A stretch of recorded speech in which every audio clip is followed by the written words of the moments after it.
یہ بغداد شہر کا واقعہ ہے کہ ایک شخص شدید مالی تنگی کا شکار تھا۔ کھانا پینا تو خیر پورا ہو جاتا تھا، مگر رہائش کی سخت پریشانی تھی۔ وہ ایک اللہ والے بزرگ سے عقیدت رکھتے تھے۔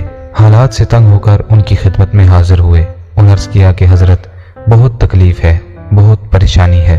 بس ایک کمرے کا گھر ہے، اس میں خود بھی رہتا ہوں، میری بیوی اور 4 بچے بھی ساتھ ہیں، بوڑھی والدہ اور 2 بہنیں بھی ساتھ ہیں، اور خاندان کی ایک بوڑھی رشتہ دار بیوہ خاتون بھی میرے زیر کفالت ہے۔ اتنے سارے افراد اور ایک کمرہ، بہت سخت پریشانی ہے۔ یہ کہتے ہوئے ان کے آنسو بار بار چھلک پڑے۔ بزرگوں نے گردن جھکائی، غور کیا اور فرمایا، تمہارا مسئلہ حل ہو جائے گا۔ ایک مرغا لے آؤ اور اسے بھی اپنے کمرے میں ساتھ رکھ لو۔ وہ صاحب خوشی خوشی گئے، مرغا لیا اور اسے بھی کمرے میں رکھ لیا۔ ایک ہفتے بعد بزرگوں کے پاس حاضر ہوئے تو پہلے سے زیادہ غمزدہ اور دکھی تھے۔ حضرت، مسئلہ بالکل حل نہیں ہوا، بلکہ اب تو اور بڑھ گیا ہے۔ مرغا شور مچاتا ہے، گندگی پھیلاتا ہے۔ بزرگوں نے گردن جھکائی، تھوڑا سا سوچا اور فرمایا، اب میں سمجھا، تمہارا مسئلہ تھوڑا بڑا ہے۔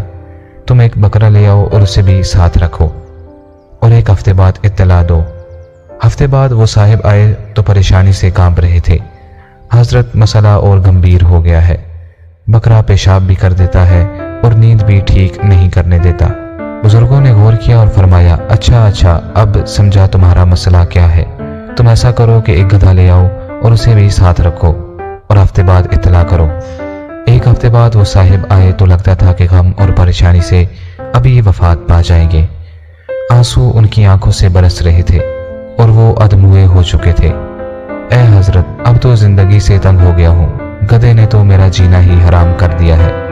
بزرگوں نے فرمایا، اچھا ایسا کرو کہ مرغا نکال دو اور ہفتے بعد اطلاع کرو۔ وہ صاحب ہفتے بعد آئے اور کہنے لگے، حالات میں تھوڑی سی بہتری ہو گئی ہے۔ بزرگ نے کہا، اچھا اب بکرا بھی نکال دو اور ہفتے بعد اطلاع کرو۔ ہفتے بعد انہوں نے آ کر بتایا کہ حالات پہلے سے کافی بہتر ہیں۔ بزرگ نے فرمایا، اب گدھا بھی نکال دو اور ہفتے بعد اطلاع کرو۔ ہفتے بعد وہ صاحب آئے تو ہاتھ میں مٹھائی کا ڈبہ تھا، چہرے پر مسکراہٹ اور انگ انگ میں خوشی تھی۔ وہ آتے ہی بولا، مسئلہ بالکل حل ہو گیا ہے، اب اپنا کمرہ بنگلہ لگتا ہے، سب گھر والے خوش ہیں، سب کھلے کھلے رہتے ہیں اور کمرہ بالکل پاک صاف ہے۔ اس خوشی میں مٹھائی لایا ہوں، قبول فرمائیے۔ وہ صاحب مٹھائی دے کر چلے گئے تو بزرگ نے فرمایا کہ اب اس کی گاڑی کامیابی والی سڑک پر آ گئی ہے، اب یہ ہر دن مزید راحت اور ترقی پائے گا انشاءاللہ۔ وہ صاحب جب پہلی بار بزرگ کے پاس آئے تو وہ رو رہے تھے، اور آخری بار جب آئے تو خوش تھے، حالانکہ وہی کمرہ تھا اور وہی افراد، کچھ بھی اضافہ نہ ہوا تھا۔ وہ صاحب آئے تھے تو بزرگوں نے سمجھ لیا کہ ان کے رزق میں تنگی کا بڑا سبب ان کی ناشکری اور بے صبری ہے۔ یہ اگر ناشکری چھوڑ دے گا تو اس کی روزی کے تمام دروازے کھل جائیں گے۔ چنانچہ بزرگ نے اس پر پہلے سخت بوجھ لادا، پھر یہ بوجھ ہلکا کیا تو ان کے حالات بدل گئے۔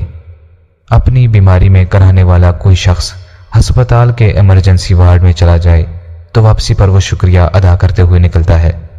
شیطان کا ایک نام کفور ہے، بہت بڑا ناشکرا، اور یہی ناشکری شیطان کے ہتھیاروں میں سے ایک مہلک ہتھیار ہے۔ شیطان سارا دن اور ساری رات ناشکری بانٹتا ہے۔ آپ کے پاس جو سواری ہے، آپ کو اس سے اچھی سواری کے لالچ میں ڈال دے گا، تب اپنی سواری حقیر نظر آئے گی تو ضرور ناشکری ہوگی، اور جب ناشکری ہوگی تو پھر برکت ضرور اٹھ جائے گی۔ اس لیے ضروری ہے کہ ہم شیطان کے اس وار کو سمجھیں، اور اللہ تعالیٰ نے ہمیں جو کچھ عطا فرمایا ہے اس پر اللہ تعالیٰ کا شکر ادا کریں اور اپنے دل کو اس نعمت پر راضی کریں۔ آج مسلمانوں میں جو ہر طرف رزق کی تنگی اور بے برکتی پھیلی ہوئی ہے، اس کا ایک بڑا سبب یہی ناشکری ہے۔ اس ناشکری سے ہم سب توبہ کریں اور اللہ تعالیٰ سے دعا مانگا کریں، یا اللہ، مجھے جو عطا فرمایا ہے اس پر مجھے خوشی اور قناعت عطا فرما دیجیے، میں اس پر راضی ہوں۔ جو کچھ اللہ تعالیٰ نے مجھے عطا فرمایا ہے، بیوی، اولاد، مکان، خوراک، کپڑے، صحت وغیرہ، ان سب میں ہم شکر گزاری کے راستے کو اختیار کریں۔